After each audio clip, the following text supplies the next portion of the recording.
ارد گرد ہی ہوا ہوتا ہے. وہ کوئی ناول نہیں ہوتا, کوئی افسانہ نہیں ہوتا, کوئی کہانی نہیں ہوتی, کوئی فلم نہیں ہوتا, کوئی ڈرامہ نہیں ہوتا, یا کوئی 7 سمندر پار واقعہ نہیں ہوا ہوتا, یا ہمارے اپنے ملک میں کسی اندرون علاقے میں نہیں ہوا ہوتا کہ ہم کہیں پتہ نہیں یار مس رپورٹ پتہ نہیں کیا ہو گیا ہوگا یا کیا, یا ہمارے بالکل ارد گرد ہو رہا ہوتا ہے. اور ایسا ہی واقعہ ہوا اسلام آباد میں, نور مقدم قتل کیس. جب آپ نے دیکھا کہ وہ ظاہر جعفر نامی بظاہر انسان نے, باقی تو اس کو انسان کیسے کہہ سکتا ہے کوئی, جو اصل میں جانور اس سے, یعنی کوئی ڈائلاگ تو نہیں ہے, مطلب ظاہر ہے کہ جانور اس سے بہتر ہے, تو اس نے کس طریقے سے جو ہے وہ نور مقدم کو قتل کیا. اسلام آباد سے ایک اور خبر آئی اور اس خبر نے پھر سب کو حیران کر دیا کہ ایک بندے نے اپنی بیوی کو مار دیا ہے. اچھا یہ خبر ظاہر ہے ایک خبر ہے, لیکن مجھے کہہ لینے دیجیے کہ بہرحال اس طرح بندے نے بیوی کو مار دیا, یہ بہرحال کوئی بہت ہلا دینے والی خبر ہمیں لگتی نہیں, ہونی تو چاہیے, لیکن اتنے تواتر سے واقعات ہوتے ہیں کہ اچھا بھائی ہو گیا, نہیں ہونا چاہیے تو ہو گیا. پھر جب طریقہ واردات آیا تو لوگوں کو اور حیرت ہوئی کہ ارے وہ جو اپنا جم وم کرنے کا سامان تھا اس بے دردی سے مار دیا, باتھ ٹب میں پھینک دیا لاش کو. تو کیا اچھا پھر ذرا ہوا کہ یہ کیا ہوا. جب یہ پتہ چلا کہ ان کی تو شادی ابھی ہوئی تھی 2-3 مہینے پہلے, تو اور ہے جھٹکا لگا کہ ارے یہ کیا.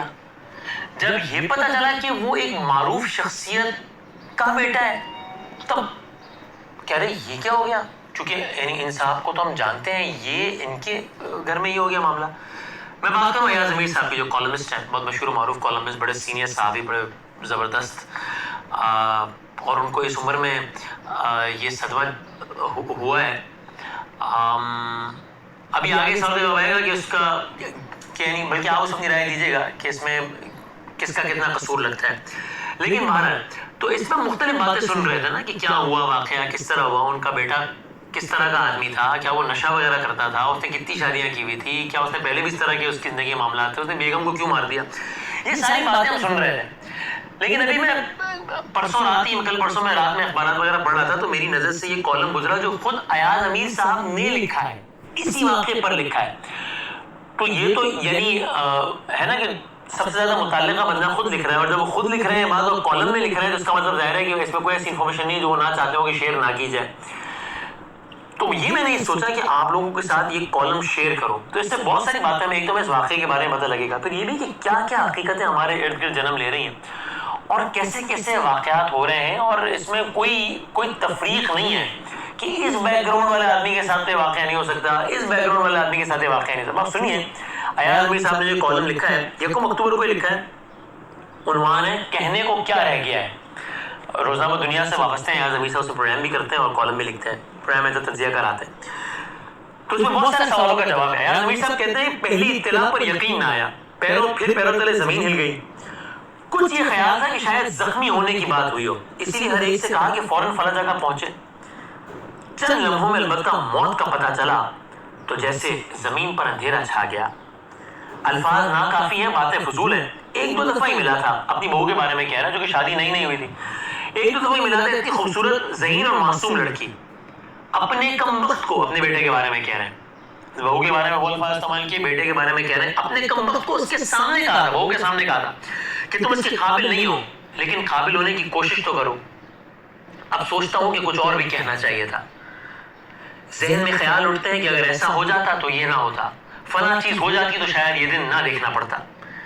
انسان اپنے بارے میں سوچنے لگتا ہے کہ مجھ سے کیا غلطی ہوئی, کون سا میرا کرنا تھا جس کا اثر اوروں پر پڑا. اپنی غلطیاں تو ہوں گی, میں نے کہا تھا نا کہ خود اس کا جواب آئے گا. ایاز امیر صاحب خود کہہ رہے ہیں کہ اپنی غلطیاں تو ہوں گی, تربیت کی غلطیاں بھی ہوں گی, یہ بھی اپنے بارے میں خود کہہ رہے ہیں کہ ہوگی, تربیت میں کوئی کمی رہ گئی ہوگی. لیکن کبھی خیال نہ جاتا تھا کہ ایسا بھی ہو سکتا ہے. ایک تو معصوم جان کا ضیاع, اور اوپر سے اس خاندان کو جو صدمہ سہنا پڑا. اس معصوم جان نے کیا کیا تھا, اس کے ماں باپ نے کیا کیا تھا کہ ان کو یہ دن دیکھنا پڑا. اپنی غلطی, پھر کیا ہے, اپنی غلطی جس سے انکار ممکن نہیں, یہ تھی کہ خاندان اکٹھا نہ رہ سکا. کیا مطلب اس کا؟ وہ کہہ رہے خاندان ٹوٹ جائے تو بچوں پر اثر پڑتا ہے. یعنی وہ اس سے اندازہ ہو رہا ہے کہ ان کی اپنی فیملی لائف, ان کی اپنی میرڈ لائف بڑی ڈسٹرب تھی. تو کہہ رہے ہیں کہ خاندان ٹوٹ جائے تو بچوں پر اثر پڑتا ہے, لیکن یہ بھی حقیقت ہے کہ ہر ٹوٹے ہوئے خاندان سے ایسے واقعات جنم نہیں لیتے. بس انسان پھر اپنی قسمت کو ہی رو سکتا ہے. ہمارا صدمہ البتہ الفاظ تک ہے، جو ہوا وہ تو سارا کے ساتھ ہوا، اس خاتون کے ساتھ، اور صدمہ اس کا خاندان برداشت کر رہا ہے، خاص طور پر اس کے والد۔ ابھی پچھلے دنوں میرے کوئی عزیز کسی حوالے سے کسی کورٹ میں گئے تو انہوں نے دیکھا وہاں نور مقدم کے والد صاحب بیٹھے ہوئے تھے۔ میں سوچتا تھا دیکھیں اب تو خبر بھی ختم ہو گئی نا، media has other issues to discuss now, we all have moved on. وہ باپ ابھی تک عدالت میں کھا رہا ہے، اس کا مطلب ہر پیشی کا مطلب ہے کہ اس کو ہر پیشی پہ اس کو وہ سب یاد آئے گا، شاید اس کو ہر پیشی پہ وہ کہانی دہرانی بھی پڑے، اگر زبان سے دہرانی نہیں بھی پڑ رہی تو ذہن میں تو یعنی کتنا کرم ہے نا، روز مر رہا ہے وہ، روز مر رہا ہے باپ۔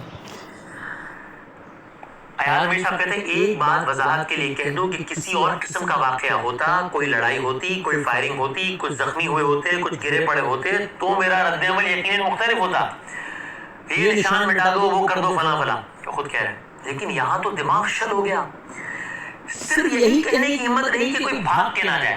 یہ وہ بیان جنہوں نے دیا ہے پولیس کو بھی کہ بھائی میں نے جب مجھے معلوم ہوا پھر میں نے کہا بس کوئی بھاگ نہ پائے، اپنے بیٹے کے بارے میں کہا کہ کوئی بھاگ نہ پائے۔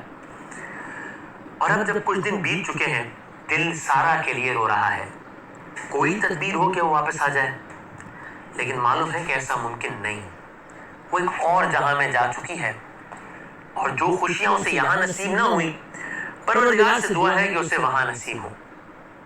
وہ ایسی لڑکی تھی کہ مجھے پتا چلا کہ وہاں باہر سے، اب یہ خود ایاز امیر صاحب کہہ رہے ہیں اپنی بہو کے بارے میں کہ مجھے پتا چلا کہ وہاں باہر سے کچھ پیسے بھیجے تھے غریبوں اور مستحقین میں تقسیم کرنے کی غرض سے۔ گاؤں میں جو ملازمہ ہے اس نے بتایا کہ کچھ غریبوں میں یہاں پیسے تقسیم ہوئے ہیں جو کچھ خاتون نے بھیجے، پتا چلا سارا نے بھیجے تھے۔ جب دونوں مجھے ملے تھے بہو اور بیٹا، اور اپنے بیٹے کو میں نے کہا تھا کہ تم اس کے قابل نہیں ہو، شاہ نواز اپنا بیٹا کو تاکید کی، قاتل کو تاکید کی اپنی عادتیں بدلو، سارا سے کہا کہ کسی غرض سے بھی پیسے نہیں بھیجنے، بگاڑ بہت ہو جائے تو ایسی باتوں کا اثر کیا رہتا ہے، اور جیسے اوپر عرض کیا بگاڑ ہو جائے تو انسان سوچنے پر مجبور ہو جاتا ہے کہ اس بگاڑ میں میرا حصہ کتنا ہے۔ اب خود اس کا جواب دے رہے ہیں کہ میرا حصہ کتنا ہے۔ میری ذات عادات کبھی بھی مثالی نہیں رہی، ایاز امیر صاحب کہہ رہے ہیں، شادیاں ہوئیں اور ٹوٹی، شادیاں ہوئیں اور ٹوٹی، جیسے کہہ چکا ہوں ایسی باتوں کا اثر بچوں پر پڑتا ہے، لیکن یہ بھی تو حقیقت ہے کہ ہر ٹوٹے ہوئے خاندان سے تو بربریت جنم نہیں لیتی۔ اب یہ سوال آ رہا تھا کہ بیٹے سے ایاز صاحب کا تعلق کیسا تھا، اب وہ خود کیا کہہ رہے ہیں اس بارے میں، بیٹے سے زیادہ ملاقات نہ ہوتی تھی، وہ اپنی دنیا میں رہتا تھا، لیکن جب بات کرنے کا موقع ملتا تو میں کہتا تھا زندگی ایک بڑی نعمت ہے، اسے برباد نہ کرو، زندگی میں اتنا کچھ ہے اس کی خوشیوں کو سمیٹنے کی کوشش کرو۔ ایک بات البتہ واضح ہے کہ ذلیل اور خطرناک نشوں کے سامنے انسان بے بس ہو جاتا ہے، ان نشوں کا انسان غلام بن جاتا ہے۔ یعنی خود بتا رہے ہیں کہ ان کا بیٹا نشے کا عادی تھا، اور تفصیلات بتا رہے ہیں، نشہ محض شراب کا نہیں بلکہ اس کے اوپر چرس اور گردے کا، پتہ نہیں گردہ کہتے ہیں گردہ کیا کہتے ہیں، پھر نیند کی گولیوں کا استعمال، سگریٹوں کا مسلسل پیے جانا۔ ہاں یہ سوال ضرور اٹھ سکتا ہے کہ نشہ تو بری چیز ہے، لیکن نشے کی نوبت اور حالت تک کوئی پہنچا کیسے، اس میں تمہارا کتنا آتا ہے، یعنی ایاز امیر صاحب کا، اس کا کیا جواب دے سکتا ہوں۔ اولاد غلط راستے پر چل نکلے تو بہت سے محرکات ہوتے ہیں، لیکن محرکات کے ذکر سے صفات کالے کرتا رہوں تو اس سے کیا سارا کے ماں باپ کی تشفی ہو سکے گی؟ وہ معصوم جان تو گئی، اس کے والد یوں سمجھیے زندہ رہتے ہوئے مر گئے۔ لیکن ایک سوال دل میں اٹھتا ہے، پہلی بار جب میں سارا سے ملا تھا تو میں نے پوچھا، اور شاہ نواز صاحب بیٹھا تھا، کہ تم اس لڑکے کو جانتی نہیں تھی؟ ایاز صاحب کہہ رہے ہیں میں نے بہو سے پوچھا اپنے بیٹے کے بارے میں، تم نہیں جانتی تھی؟ اور سارا نے کہا میں سب کچھ جانتی ہوں، سب کچھ ٹھیک ہو جائے گا۔ اس کو یہ امید تھی بچی کو۔ ایسے جواب کے بعد انسان کیا کہے؟ میں رک کے یہاں ایک بات اور بھی یہ کہوں، کیونکہ میرے سامنے میں ایسے کچھ ذاتی مشاہدے میں ایسے کچھ کیسز ہیں، یہ تو خیر ایک کیس مختلف ہے، لیکن اپنی بچیوں کو تجربے کی بھیٹ نہ چڑھائیں۔ میں یہ نہیں کہہ رہا کہ میں اس بات سے اتنا ہی مطلب لیجیے گا جتنا میں کہہ رہا ہوں، میں اپنے کہے کا ذمہ دار ہوں، کسی کے سمجھے کا ذمہ دار نہیں ہوں، میں کسی اور چیز کو پروموٹ نہیں کر رہا ہوں، لیکن میرے مشاہدے میں ایسے کیسز کہ جہاں پتہ ہے، ایک تو ہوتا ہے نا بھائی پوری انکوائری کے بعد میں لڑکا غلط نکل آیا، ہو گیا، کیا کریں، جہاں پتہ ہے، جہاں ماں باپ خود کہتے ہیں کہ ہاں یہ نشئی بھی ہے، یہ شرابی بھی ہے، یہ گالیاں بھی دیتا ہے، یہ مارتا بھی ہے، یہ بھی کرتا ہے، شادی کے بعد ٹھیک ہو جائے گا. یہ لڑکے کے باپ نے لڑکی کی ماں سے کہا ہے کہ شادی کے بعد ٹھیک ہو جائے گا، یہ بہو ہے نا، گھر سنبھال لے گی، اس کو بھی سنبھال لے گی. تو بھائی آپ کی بیٹی ہے، کوئی تجربہ کرنے والی چیز نہیں ہے. تو کم از کم جہاں پر سب کچھ واضح ہو. اگین میں پھر کہہ رہا ہوں کہ اس کا کوئی اور مطلب نہ لے کوئی کہ جی میں پروموٹ کر رہا ہوں اس چیز کو کہ نہ کریں شادیاں یا بس چھوڑ دیں، میں یہ نہیں کہہ رہا ہوں. لیکن جہاں سب کچھ واضح ہے، اور چونکہ میں نے خود ایسے کسی دیکھے اس لیے میں کہہ رہا ہوں، تو وہاں صرف اس اندازے اور خواہش کی بنیاد پہ کہ ٹھیک ہو جائے گا، بن جائے گا، انسان بن جائے گا، وہ بہو سنبھال لے گی. یہ کیا بات ہوئی یار اس کی. اور اگر نہیں سنبھلا تو بچی کی زندگی کا بیڑا غرق. یہ کیا بات ہوئی. تو اس پہ بہرحال یہاں پہ آتے ہیں دوبارہ کالم کی طرف کہ یار امیر صاحب بتا رہے ہیں کہ میری بہو نے کہا، سارا نے کہا میں سب کچھ جانتی ہوں، سب ٹھیک ہو جائے گا. ایسے جواب کے بعد انسان کیا کہے. اور یا تو یہ پہلی بار ہو رہا ہوتا، یہ اپنے بیٹے کے بارے میں بتا رہے ہیں، 2 شادیاں پہلے ہو چکی تھیں، جلد ہی ختم ہو گئی. پہلی شادی تو 8 دن بھی نہ رہی. 8ویں روز میری پہلی بہو نے مجھے فون کر کے کہا انکل میں اس کے ساتھ نہیں رہ سکتی. وہ لڑکی بھی خوبصورت تھی، ذہین تھی، سلجھی ہوئی تھی. دوسری بہو بہت پڑھی لکھی، خوبصورت، سلجھی ہوئی. سارا سے اس کی تیسری شادی تھی. ویسے تو اسلام آباد پھیلا ہوا شہر ہے، لیکن جسے عرف عام میں ایلیٹ طبقہ کہا جاتا ہے، اس کی دنیا نسبتاً چھوٹی اور محدود ہے. لوگ ایک دوسرے کی جانکاری رکھتے ہیں. اسلام آباد کو جو خاص طبقہ ہے اس میں لوگ شاہ نواز کو جانتے تھے، اس کی عادات سے واقفیت رکھتے تھے. چکوال آنا ہوتا تو یہی حرکات ہوتی تھی، چکوال بھی آنا ہوتا تو یہی حرکات ہوتی تھی. نوجوان اس کی دوستی تھی، لیکن جو اسے جانتے تھے اس کی عادات سے واقف تھے. اسی بنا پر شادیوں کے تواتر سے میں حیران ہوتا تھا کہ یہ ہو کیسے جاتی ہے. شاہ نواز کرتا تو کچھ نہیں تھا، ویلا انسان تھا، پیسے میں بھیجتا تھا. اب یہاں یہ سوال ہے کہ یہ بھی تو بگاڑنے کی وجہ نہیں بن گیا کہ جب آپ خود کہہ رہے ہیں کہ یہ بھی تھا، یہ بھی تھا، یہ بھی تھا، اس کے بارے میں ہر بری بات آپ بتا رہے ہیں، پھر کہہ رہے ہیں پیسے میں بھیجتا تھا. وہ پیسہ ہی تو سپلائی لائن تھی نا، اس پیسے سے ہی پھر آگے نشہ خریدا جاتا تھا اور سب ہوتا تھا نا. پیسے میں بھیجتا تھا. آج کے زمانے میں ویلے انسان کیا کرتے ہیں، ساری رات انٹرنیٹ کی جو دوہری کائنات ہے، ایک الگ ہی دنیا ہے وہ، تو اس میں گھومتے رہتے ہیں. طرح طرح کی ویب سائٹس، طرح کے ذریعے آن لائن گفتگو کرنے کے، اور کیا کہوں، یہ علیحدہ کائنات بن چکی ہے. اس کی خوبیاں ہیں، برائیاں بھی ہیں انٹرنیٹ کی. اور پھر منشیات کی دنیا، یہ ایک اور دنیا ہے.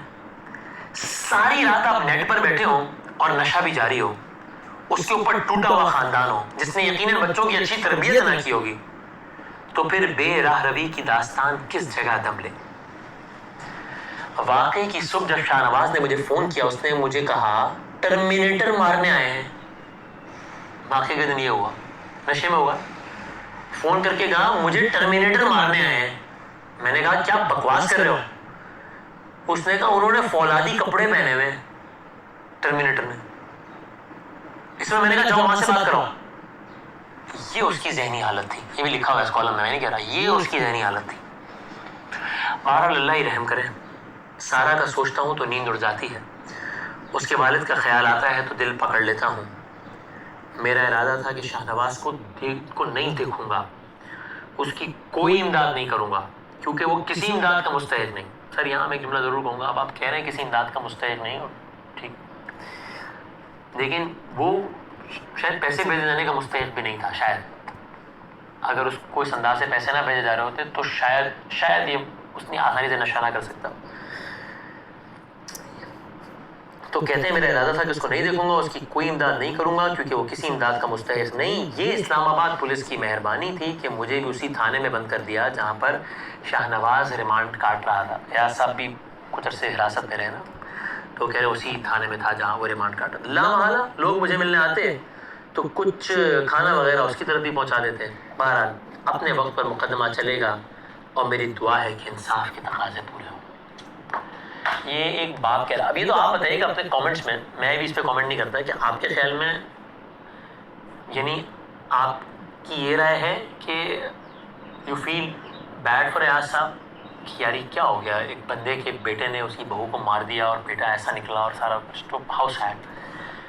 یا پھر آپ دوسری رائے رکھتے ہیں کہ نہیں ذمہ دار ہیں، یا یہ تو آپ بتائیے گا. لیکن یہ ضرور ہے، کیونکہ ایک تو مطلب دیکھیں کسی کو پتہ نہیں ہوتا، تو میں آخر میں یہی کہوں گا اللہ تعالیٰ میرے اور آپ کی زندگی پہ کبھی کوئی ایسا اسٹیج نہ لائے، کیونکہ بہت آرام سے دوسروں پہ کامنٹ تو کر دیتے ہیں کہ یار کیا یار، یہ نہیں پتا ہوتا کہ پتہ نہیں کب لوگ ہمارے بارے میں کامنٹ کر رہے ہو، ہمارے ساتھ کچھ ایسا ہو جائے یا ہم میں سے کوئی ایسا نکلا ہے. تو اللہ سے بڑا ڈرنا چاہیے کہ اللہ تعالیٰ مجھے اور آپ، چونکہ جب بھی یعنی انسان کو یقین ہوتا ہے، جب بھی انسان کی زندگی میں معاملات خراب ہو رہے ہوتے ہیں تو انسان کو یقین ہوتا ہے کہ اس کا نتیجہ بہت برا نہیں نکلے گا. اگر اس کا نتیجہ فوراً سامنے نظر آ جائے ایسے تو وہ کام ہی نہ کرے، لیکن وہ اپنے آپ کو جھوٹی تسلی